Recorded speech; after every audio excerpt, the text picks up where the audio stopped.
Now one of the first things we have to do is chock our front wheels so the truck can't roll, and then we're going to go ahead and put it in neutral. Okay friends, one of the first things we have to do is safely raise and support the rear of the truck, and then of course we're going to remove all of our lug nuts and then the wheel.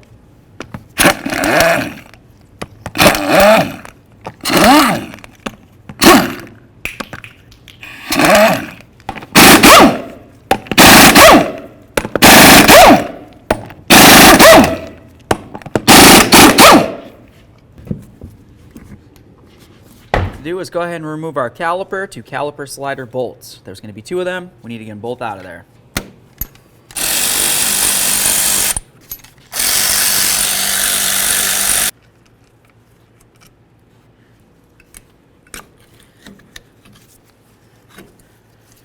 Remove your caliper. Get this off of there. Now you're going to want to inspect your caliper. If you see any fluid that looks like it's coming out of this boot right here, that means that you have to replace your caliper. As you can tell, this one's been leaking for a while. It needs to be replaced. Let's go ahead and get these pads out of here.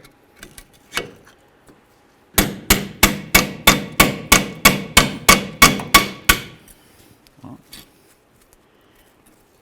there we are. Now the next thing we need to do is remove our caliper bracket bolts.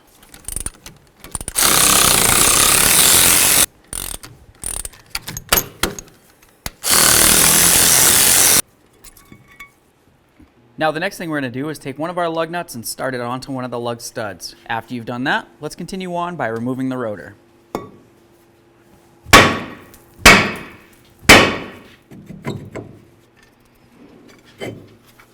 Now the next thing we're going to do is lift up on our e-brake shoe and remove it from its clip that's under here. There we are. Now you can lift this up. And at this point, if you just carefully try to twist this around, you'll be able to slide it off of here. Now the next thing we have to do is remove our fill plug for the rear differential. Let's go ahead and remove all of our pan cover bolts and then remove the pan cover.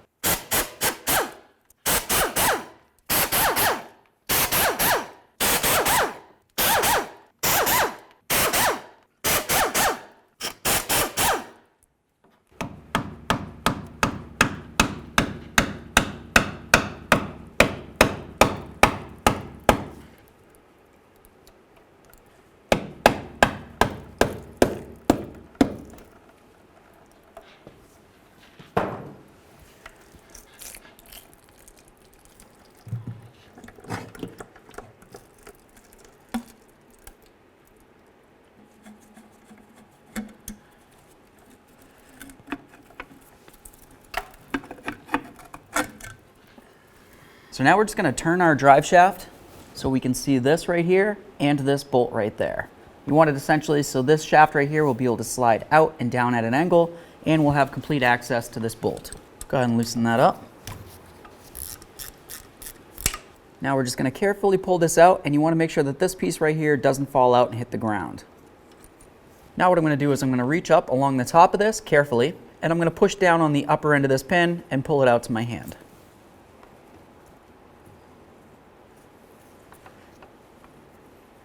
Inspect this and set it aside. So now that we have the pin out that comes through here, what we need to do is spin the drive shaft a little bit more so that this rectangular area right here is kind of facing up and down. Once we've done that, we're going to go to the outer portion of the axle, push it in a little bit, and that's going to drop a little horseshoe clip down and into the differential. So now looking up along the top area here, you can see that you have the mechanism for your limited slip. We want that up along the top, and you want the hole with none of the mechanism under here, because that's where the clip is going to come through. There's one. Let's just grab the pair of those out of there. There's one. Now you're going to want to make sure you have a collection bucket underneath this, because we're going to go ahead and draw the axle out of the differential tube. There we are. Set this aside. Now we're just going to take a look at this area right along here. This is where the bearing's going to ride, and then along this area right here is where the seal's going to ride. You can tell that they're a little bit discolored, but if you were to go ahead and feel it, try to feel it with your nail a little bit. If you don't feel any grooves that are worn into it, it should be okay. You just want to clean this down. Now the next thing we're going to do is continue on with a nice pry bar. I'm going to get right inside this area here and try to pry up against as close to the tube as I can without actually damaging the tube.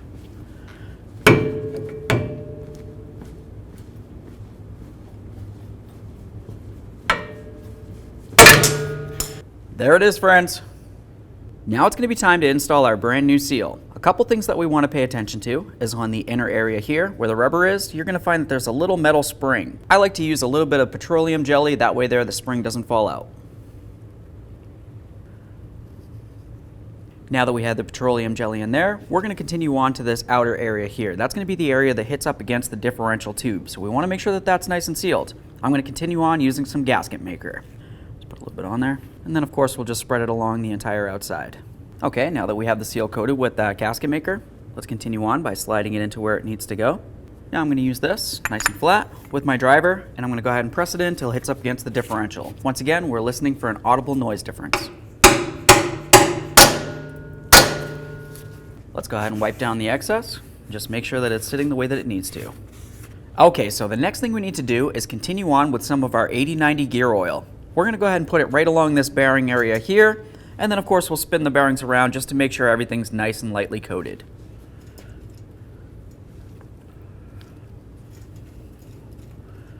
Perfect. Now's the time to go ahead and do the same on the other side of the truck. Alright, so now the next thing we have to do is go ahead and clean down our axle. Give it a nice spray. We want to make sure we get off any of the existing debris that might be on it. Especially in this area down along here. This is where the bearing and your seal is going to ride.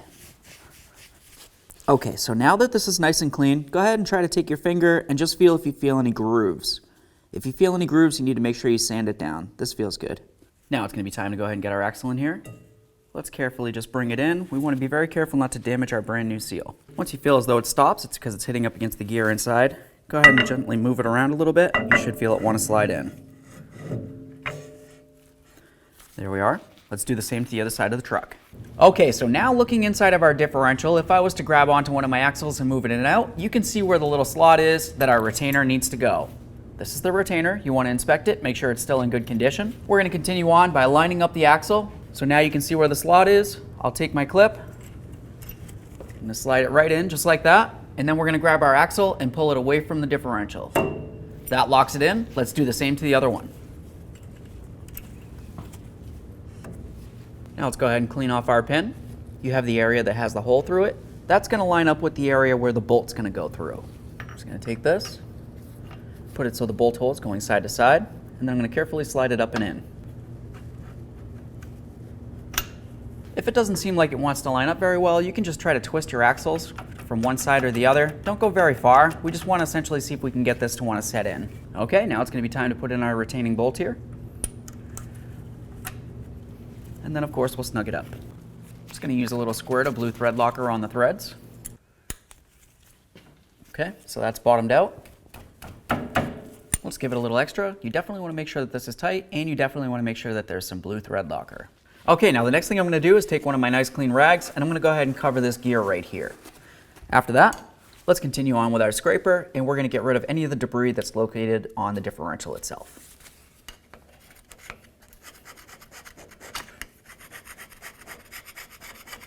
Now that I have this all cleaned down, I'm just going to go ahead and wipe out the inside here because you're going to notice that there's going to be a lot more gear oil in there. Next, we need to go ahead and clean down the pan. We want to make sure we get off any of this debris and of course any of the existing gasket maker. And then we'll do the same to the threads on our bolts. Okay, so now that we have the pan and the bolts nice and cleaned down, let's continue on by using a little bit of gasket maker right along the edge where it's going to mount up against the differential. Just going to go ahead and put this on here. We're going to make a nice thin layer at the end. All right, so now that we have that on there, let's continue on to putting this up and onto the truck. There we are. Okay. Okay, let's go ahead and start in all of our bolts and then we'll snug them up.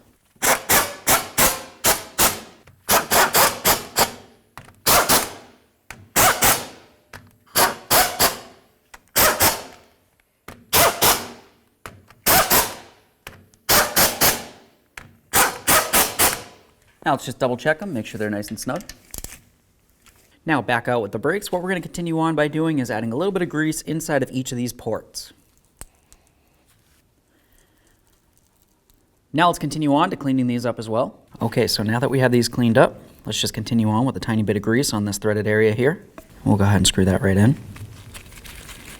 Now with that screwed in, let's continue on to adding a little bit more grease along this area right there. And then of course, why not just fill in this hole as well. Now on this other piece, we're going to continue on We'll fill in that hole once again.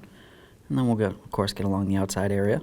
And now we'll just grab our little piton and put it right in there. Let's get back over to the truck. All right, now it's gonna be time to put our pieces in. You're gonna notice the side that has the little cog needs to go up against this area here.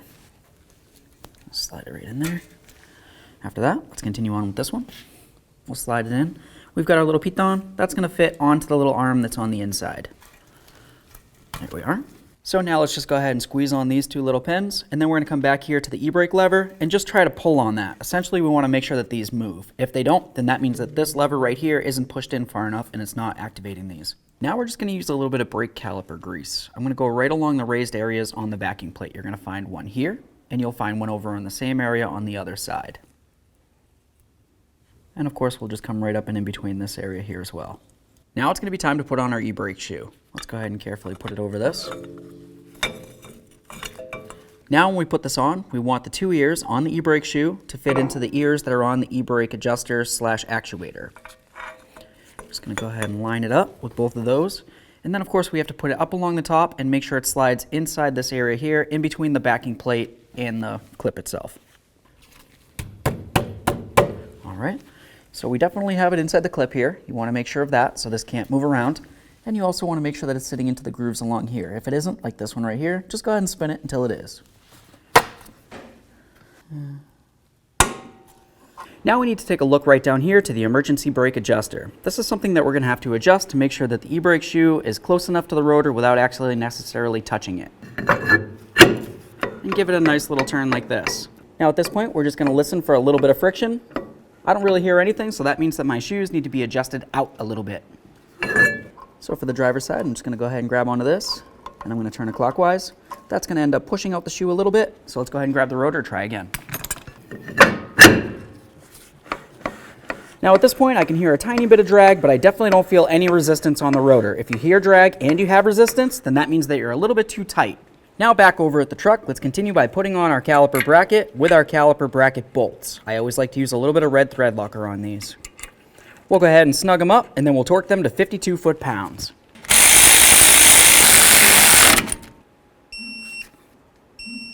Okay, now it's going to be time to put on our brake pads. What you're going to notice is you have wear indicators on them. We want to essentially line these up so we have the wear indicators both facing on the same side here. Let's put the top area in, line up the bottom, and put that in as well.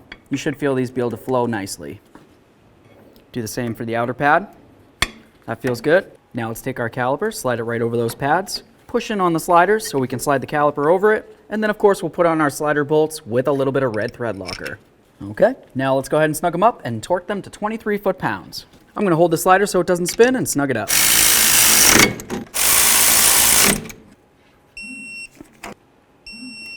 Okay, now it's time to fill our rear differential fluid. We're going to do that right here, and when you fill it, you're going to use 80/90 gear oil.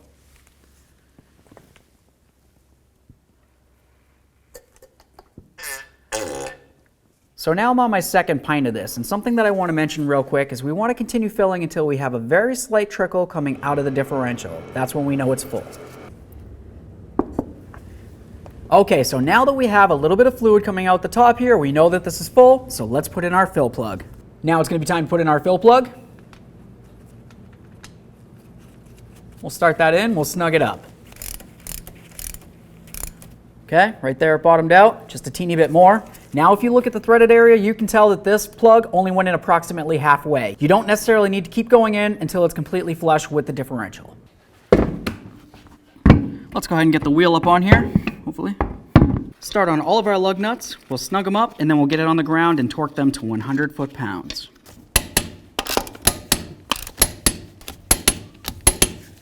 Torqued. Of course, if you have your lug nut covers, let's go ahead and make sure we put those on as well.